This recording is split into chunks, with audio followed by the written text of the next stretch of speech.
Hi friends, welcome to అత్తింటి వంటకాలు. చాలా టేస్టీ అండ్ హెల్దీ గోధుమ రవ్వ ఉప్మా సింపుల్ ప్రాసెస్లో ఇలా పొల్లుగా రావాలంటే ఎలా చేసుకోవాలో చూద్దాం.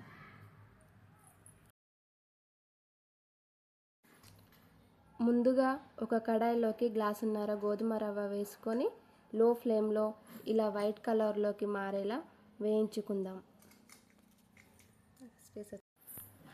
అదే కడాయిలోకి ఒక చెంచా నెయ్యి, ఒక చెంచా నూనె వేసుకొని కొంచెం వేడైన తర్వాత హాఫ్ టీ స్పూన్ జీలకర్ర, హాఫ్ టీ స్పూన్ ఆవాలు, 2 చెంచాల పల్లీలు, 4-5 జీడిపప్పు, కట్ చేసి పెట్టుకున్న 5-6 పచ్చిమిర్చి వేసుకొని దూరగా అయ్యేంత వరకు వేయించుకుందాం.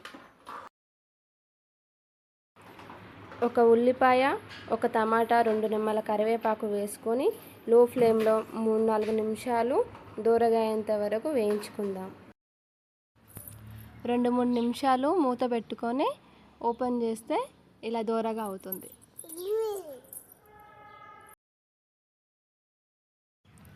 ఇలా దూరగా వేగిన తర్వాత గ్లాసున్నర గోధుమ రవ్వకి 2 గ్లాసుల నీరు పోసుకొని చెంచా ఉప్పు వేసుకొని మరిగించుకోవాలి.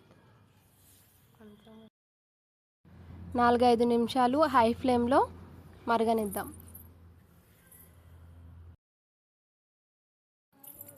4-5 నిమిషాల తర్వాత వేయించి పెట్టుకున్న గోధుమ రవ్వను ఇందులోకి కలుపుకుందాం.